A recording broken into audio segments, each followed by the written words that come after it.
everyone, my name is Nikhil Vachani and I'll be giving you some tips for the P6 exam. Well, the first thing I would say is just to give a quick overview of the exam. As you know, section A of the exam is made up of two questions. One is 35 and question 2 is 25 marks.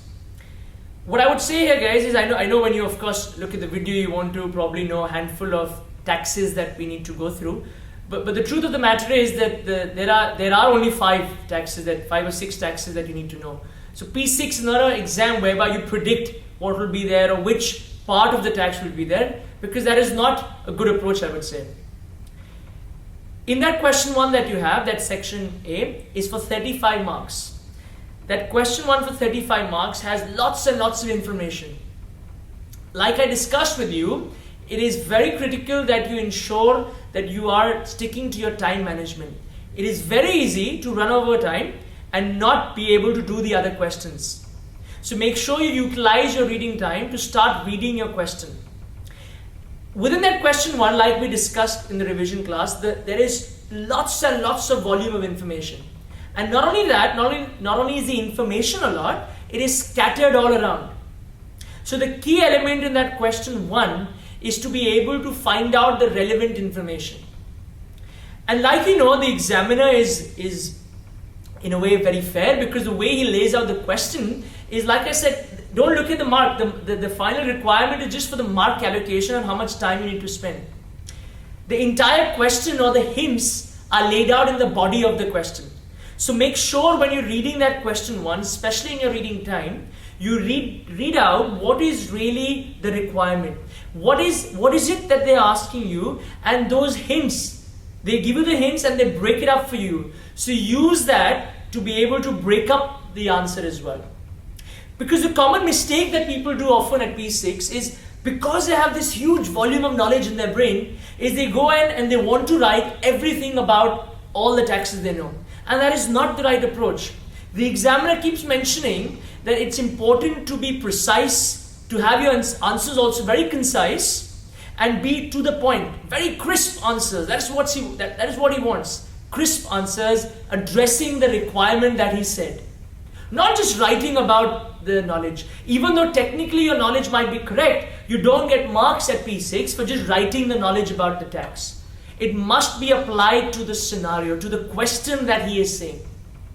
And practice, the only way you can do that is firstly knowing your knowledge very well. And that is the most important thing, because every examiner report, for the last so many years when I read the examiner's reports, the first point there is know your knowledge. People do not get through because of lack of knowledge.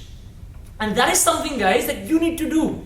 Yes, you have to know the exam technique, but the most important thing is to know the knowledge of these taxes. If you know the knowledge, then only you can apply it in this scenario.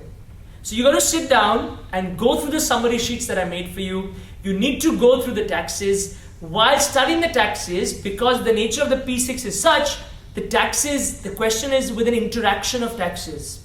So when you're looking at a particular transaction, not only you have to know, for example, the capital gains tax impact, but also the inheritance tax, for example. And that's one of the popular ways of testing for the examiner, the CGT and IHC together for one example. So make sure, like I said, time management is very key. But more than that, it is knowing your knowledge. Make sure that you know your knowledge very well. Question 2, like we discussed, is it depends. If question 1 is on a corporation-based question, question 2 is focusing on the individuals, and vice versa. But the concept is still the same, guys. It's still a long question, slightly more organized than question 1, but the concept, like I said, for question 1 or the approach remains the same. Section B is where you have 3 questions and you got to do 2 out of those 3. Each word 20 marks.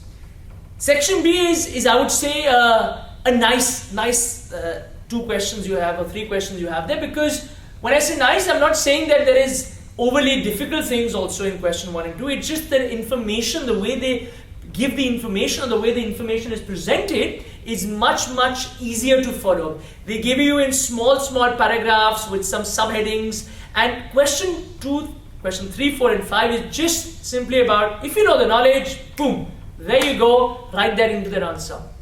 And you must, not only for that, like I said, know the knowledge, but practice doing it within that time period.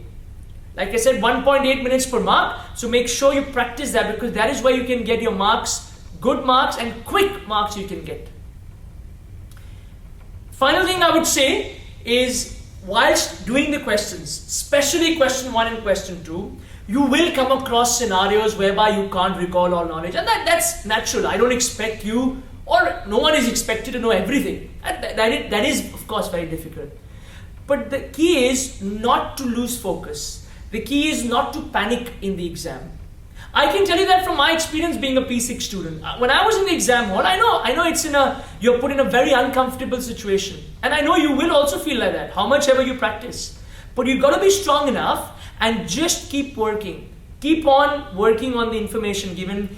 They might be reading, you might read some bits, you might not recall it. Fine, move on. It's not about knowing everything of everything, like I say. It's about knowing majority of it.